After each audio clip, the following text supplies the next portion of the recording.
I go away for a couple of weeks. I come back. You're still on my damn computer staring. Just probably, where's Mark?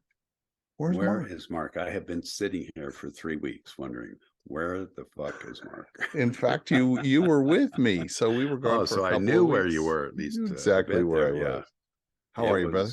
I am doing great. And just so to catch people up, we were in Kauai playing and working and learning. And so I'm thrilled. I'm thrilled to have been there and enjoyed and thrilled to be back. He's Dewey Freeman. I'm Mark Sylvester. We're the Elder Council. Dewey, I wanted to talk today about flow state. And I want to start by defining it. When I say that, what comes to mind? Well, the first thing that comes to mind for me is what happens in my body. So it's not so much mind, but more body, of just relaxing and letting energy flow through me. The other piece has to do with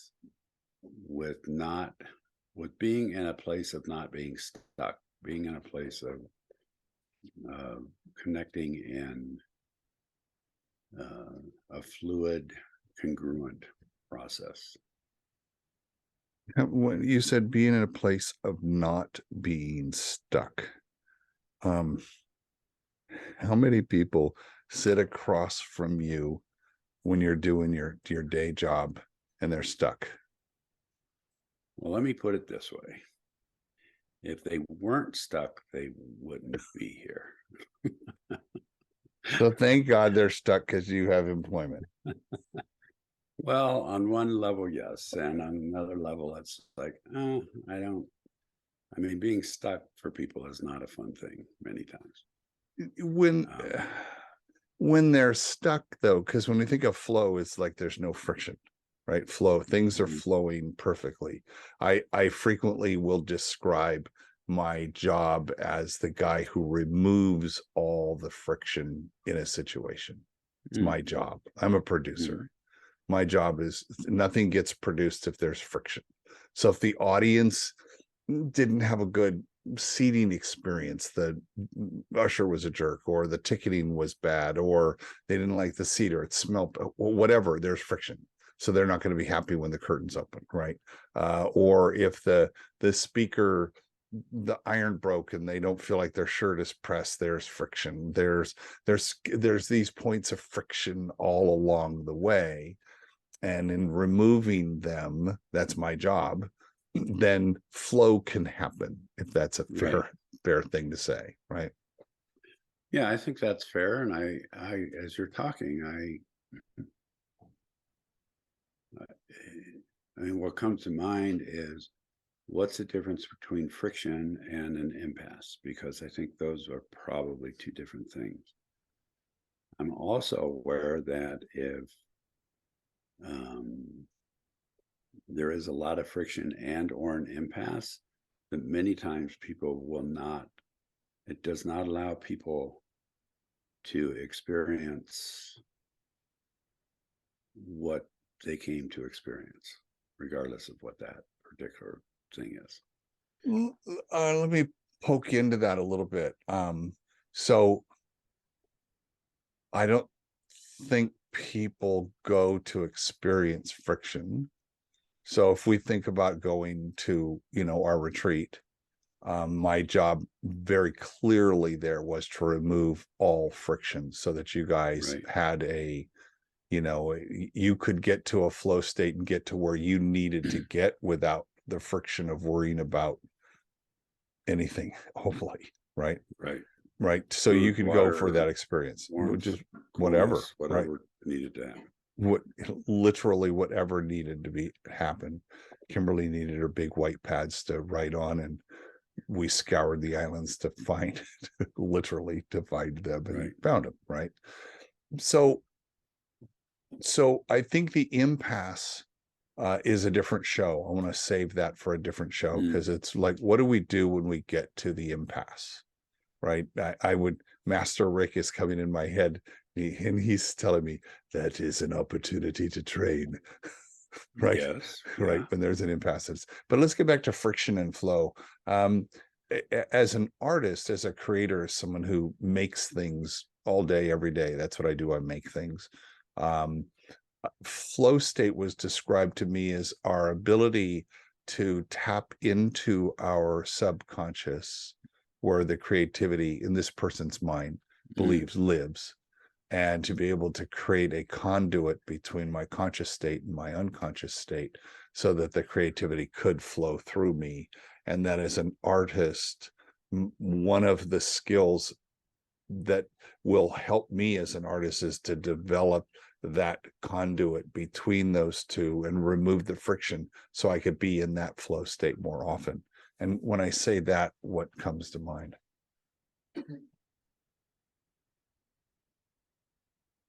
Well, I like your definition. Say your definition again. Flow state is So the this came from Stephen Pressfield. He okay. wrote The War of Art. He's written 8 or 9 books, written all of them. My favorite title though is "No One Wants to Read Your Shit." That's a great title of a book. There you Uh, go. yeah, it's true. And he says in The Artist's Journey that the journey is between your conscious self and your subconscious self, where creativity lives, and that most people, just ordinary civilians, that happens a few times a day. But he says, as an artist, as someone who's used to and good adept at developing that conduit, that can happen hundreds of times a day, where you can tap into your subconscious to let the creativity out. Well, so what happens for me is two things. One is inside me, where does that creativity come from? I don't really buy into conscious and subconscious so much. What Okay. where I would go with that would be, are we able to tap into what's going on somatically in our bodies? And then allow that to flow into perhaps even an intellectual process or a writing or speaking or creative process. That there's this underlying uh, piece that when, for instance, like last night, I sat down to write a piece that sometimes would have taken me 3 to 5 hours to write, and I just typed it out in like 30 to 40 minutes. And and did I have to go back and edit it, et cetera, of course. But it was like it came from my core, it came from my gut, it came from knowing that this is what I want to present. And then the process was, how do I paint. And this is, I think, where maybe what you're talking about with the artistry is, how do I paint with words what's going on from the inside out? And That's exactly it. yeah, and so what happens for me is I end up with seeing pictures. Mm-hmm. So it goes from my core, my like pelvic floor core, to some process of pictures that I actually see, to now, how do I want to paint this picture with words right now? Mm. Versus, now I could paint it with paints or Sure. drawing or a video, but That's just a channel of expression.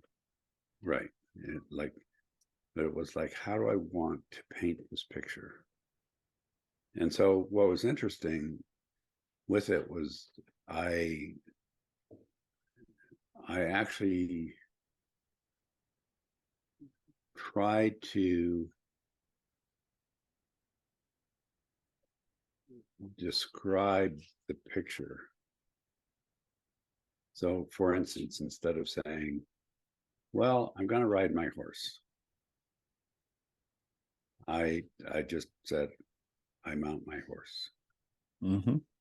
And people I mean, even with that phrase, that allows people to have their own picture. Right, exactly. I instantly, a picture came in my head. Yeah. Right. And I then, question when you were, so you had been cogitating, you'd been thinking about this thing to write for a while. I know that. I mean, I happen to know that for a fact, but I'm going to guess that those of us who, we create or whatever, it's kind of all that's percolating, right, for a while before it's ready to come out and be expressed. Mhm. When when, what does it feel like to you when it's time, it's ready to come out? Well, this sort of goes back to what you were talking about removing the friction. And what happens for me in it is that I have to go through a process of removing obstacles or removing um, well, making sure that things can flow, but also there's a timing piece for me. And I think maybe the biggest piece, and this is actually what I was working on the last couple of weeks, is having a better overall perspective of what I'm doing and where I'm going. It's like, So here's the big there, picture. there it is. There it is. There it is. Yeah, go. So are you familiar with the term mise en place? No, never heard of that. So who's ever listening right now, who's ever worked in a kitchen, knows the word mise en place. It's French for, I guess, call it my stuff in place.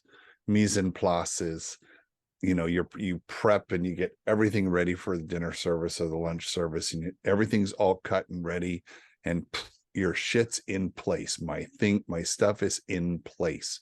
My order comes in, ching, ching, ching, ching, ching, bam, it goes out. My stuff's in place.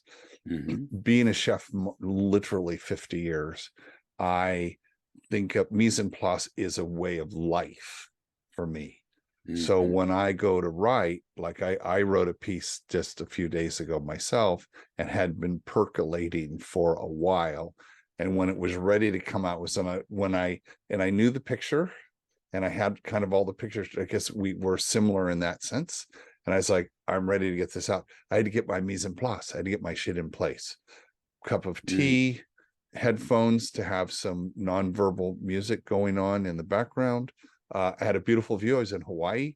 I got set. I got comfortable. I made sure I had no obligations, and I was in room. There were people around, so it was like pick a quiet time.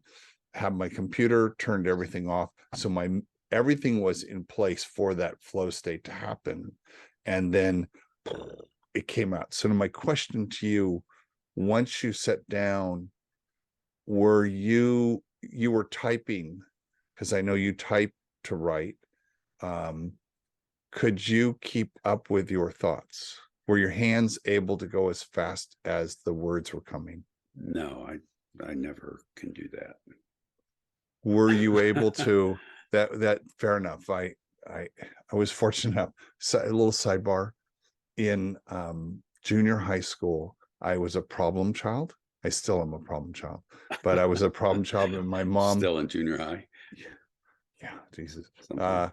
My mom made me go to summer school. And so I thought, I'm going to go take the easiest class there is. It was a way to keep me out of trouble. And so I went to Van Nuys High School as a junior high school student to take summer school. I took typing, and I thought, Mhm. typing, how hard could that be? And I walk in, there's this gorgeous co-ed. She was probably 20, 21 teaching, right? But she was like, oh my God, whatever her name was. And we sat down at, not electric typewriters, old school typewriters. Oh, the old ones where Yeah, you yeah, actually yeah. had to have Just, muscles in your fingers. yeah, you did. But there was no letters on the keys. Oh, So we had to learn how to touch type, because we weren't allowed to look at it didn't matter if you couldn't even look at the keys. It didn't help you. So you learned mhm. how to look at the keyboard that was up on the front of the thing and type and do that. And as it turned out, I got to where I average around 60 words a minute to this day. of typing. So I can, but I still can't keep up with as fast as the flow is going. So it's more like that's kind of where I'm getting at, is when you're feeling that, and it's like, oh, okay, there's just this it's not desperate, but there's this urgent, maybe that's what it is. It's an urgency towards getting all of it out while it's fresh, and you're not worried about editing. You're more like, let's just get it out, get it out, get it out. And then editing is its own creative step. Yeah, it's a whole other process. Yeah, that's a whole nother thing. But without that raw material, so let's get back to this, because I want guys to figure out how to identify, like, when they're in a flow state and what they do to mitigate external interruptions to the flow state, because that kills it. Like, once you've opened that channel, you want to, like, whatever you need to do to I just need to get this out, and then I can take a breath and a sip of tea. Well, the biggest thing that I see that people do, whether it's speaking or writing by hand or typing or even videoing, is that they get too bound up into making it perfect. Mm. And this was a number of years ago. I was actually listening to Brene Brown in reference to writing, and she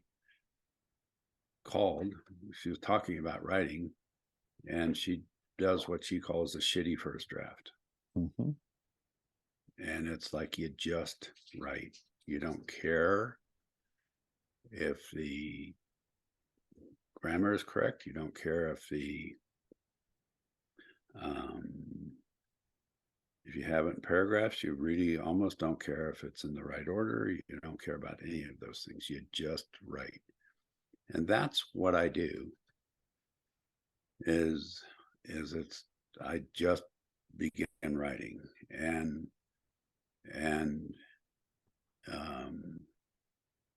if I can describe the pictures, because I see series of pictures, and that goes really fast. I mean, I see, I don't know, depending on any given minute or day, probably anywhere from 12 to 15 pictures a second to hundreds. It's just like,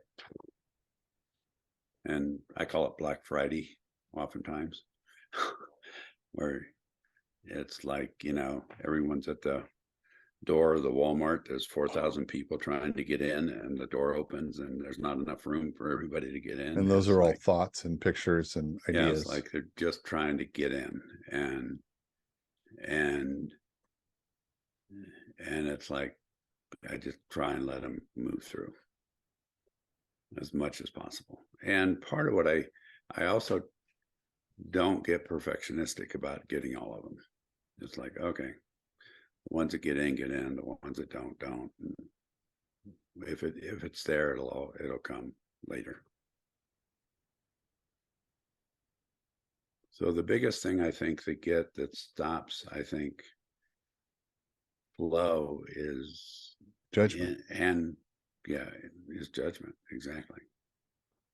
Whether it be like at the retreat that we did in Kauai, or whether it be judging yourself.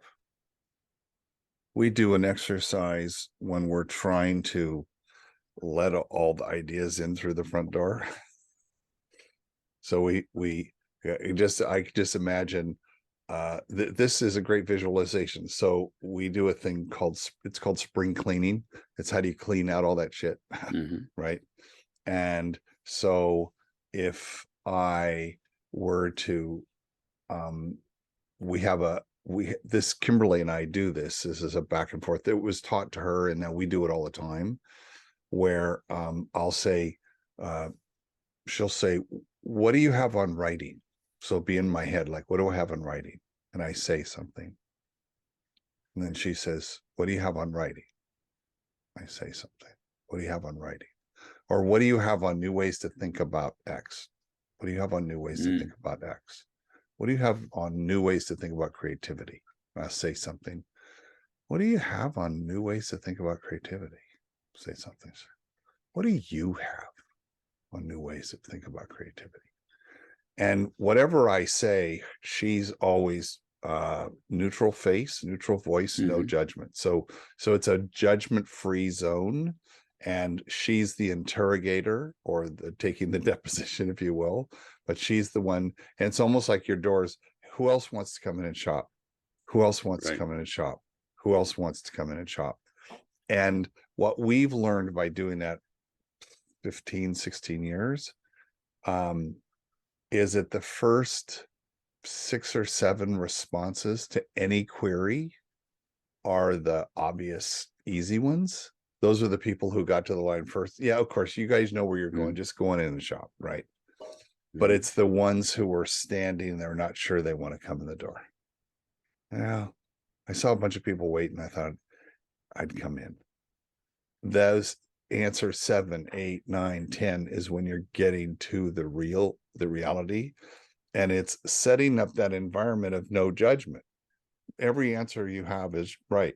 Remember, we talked about improv last week during the Mm-hmm. retreat. There's no wrong in improv. Whatever you say is right. With the first thing that comes to mind, that, yep, that's right. That is now the truth. And I believe when you said when you're writing, it's just like get the whole thing out.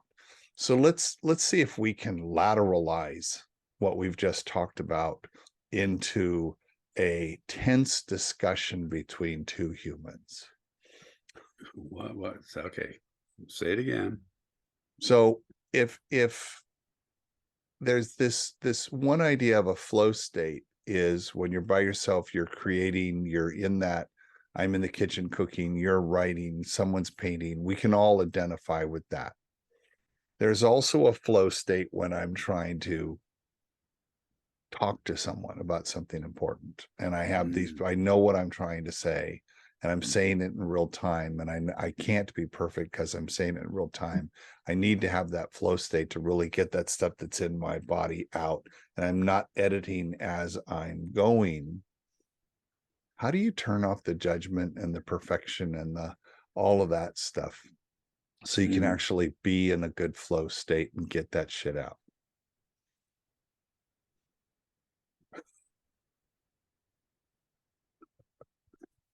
I, I want you to I look at this tape and get at your face right now. Well, here's where I'm going. It's like, and it goes a little deeper. It's like, if I want to change, especially the judgment part, I actually really have to look at my values. Hmm.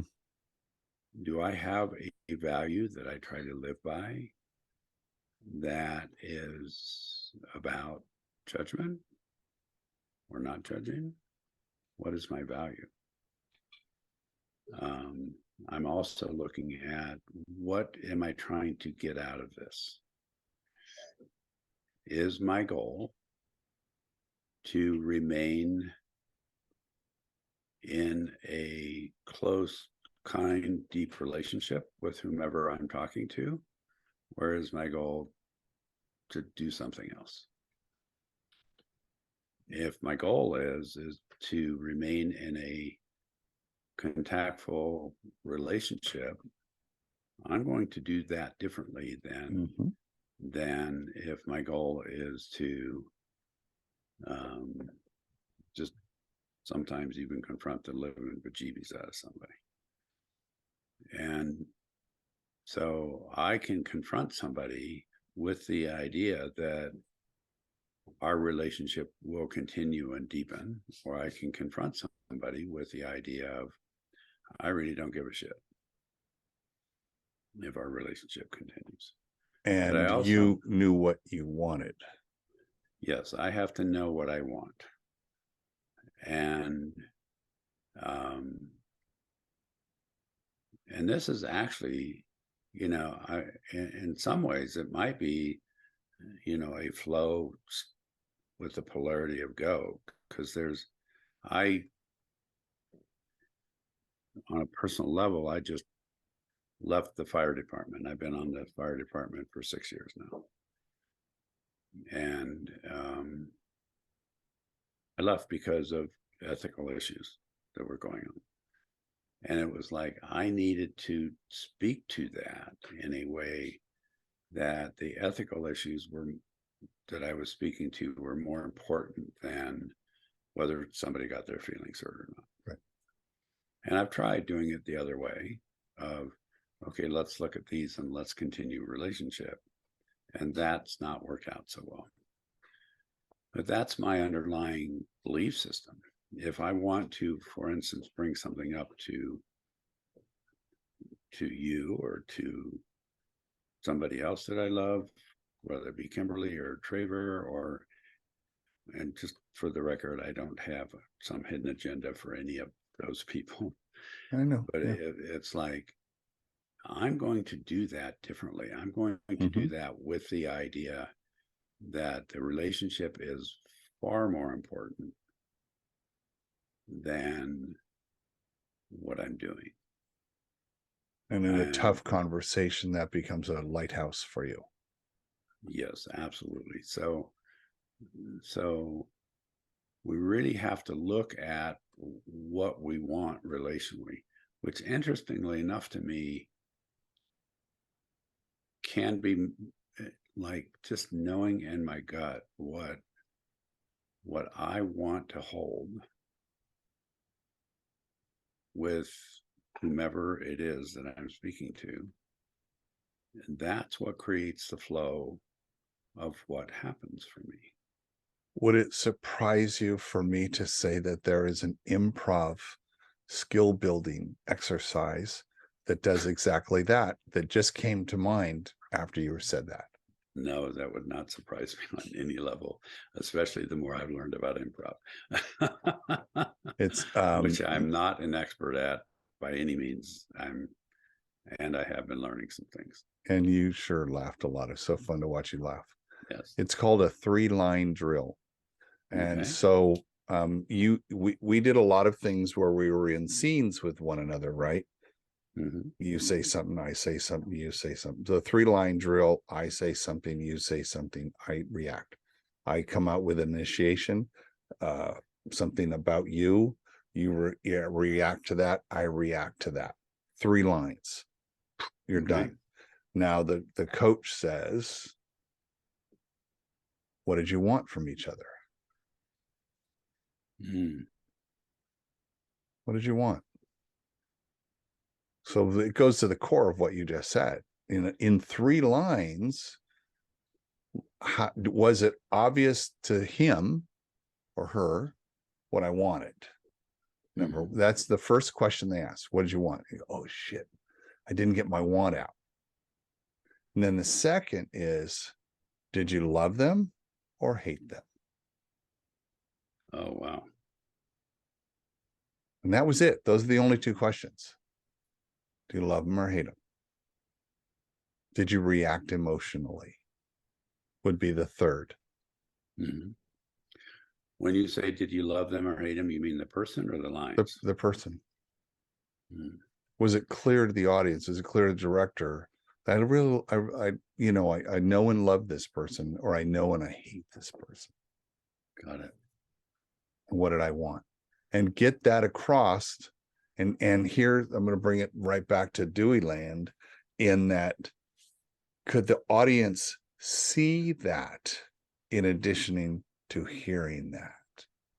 Right. Can you feel that? Is that on my face, in my body, in my tone of voice, everything, that I know what I want. I need your love. I really need you to come help me fix my car, or whatever it is. Right. Do we get that across? And that's why me particularly love the improv, because it's such a life skill builder disguised as being funny on stage, but it's all about helping us deal with that.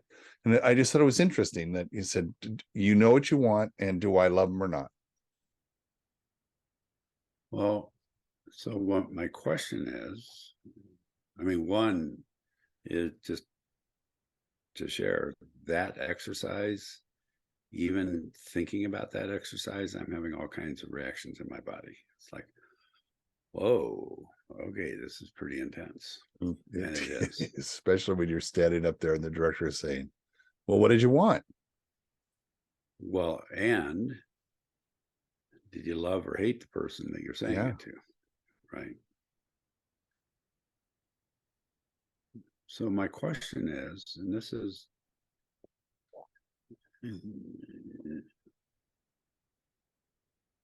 to everybody in the audience, it's like when you speak, whether it's to your kid, whether it's to your partner or wife or husband, if you're a woman or man watching this, a coworker, a friend, it's like, do you know what you want? And are you saying it in a way where you're loving or hating them? And they know you love or hate them. They need to know. Right. Because The you worst, may have something difficult to say, but if you say that in a way, and my want is, I need you to hear this, it's important. That's my want, is that you hear what I have to say. But I love you, and I'm going to say it, and I want you, and the way I say it, you're going to know you're loved, even though I may be saying something difficult. yes. So how do we do that? I mean, Man, I'm still literally. working on that shit. It's hard. It's back to intentionality and what and really being present in that moment. I love this person, and yet I've got to tell them that thing that they did I didn't like. It made me feel bad. It hurt my feelings or whatever it was. But I love them. I truly love them, and I want them to know that and hear that. And ideally, I want them. I'd love them to change the behavior. They don't have to say they're sorry. They don't have to do anything. I want them to change the behavior, be Right. more aware. So let me throw this out. We talk a lot about a yes and we talked a lot about that on the show. We talked a lot about that at workshops. The best way to let somebody know that you love them when you're saying something difficult is to tell them directly. Because we skirt all around it. Not you and I, but we In actually, general, culturally. in general, culturally, we do, and men do. We very rarely start off with, sweetie, I love you.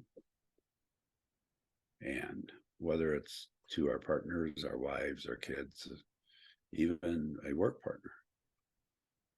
And I don't know that I'm going to suggest that, somebody will hear this and go, well, I'm not going to tell the person at the desk next to me that I love them. But you I can like them, say, and I like working with them, and I have good feelings towards them. Yeah, I can say, Sally, I really care about you. And the perfume you're wearing, I'm allergic to. Or whatever.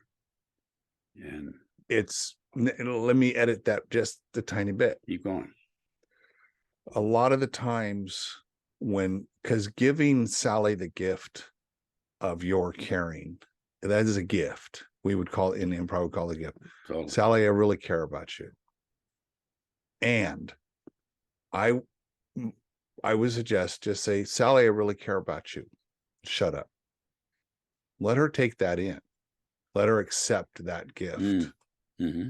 Let her accept that gift and say, give it it's a gift. It's like, just, hey, I really care about you. And she's gonna like, what? And so hopefully she goes, do it. Now that you say it, I really care about you too. That means a lot to me. So she accepted the caring, yes. Mm-hmm. And then she added something back. And then you can say, and gosh, the perfume you're wearing, I'm sure you love it and your husband loves it, but kind of I'm having a hard time with it. Right. So now the gift back was, oh, so what we tend to do when we do get in that honest state is we stack a bunch of shit up, and then here are these 5 true things. Well, which one am I going to respond to? Right. The first one, the last one, the middle one, and it's very difficult to give things one at a time. So giving one at a time creates flow. There you go. Man.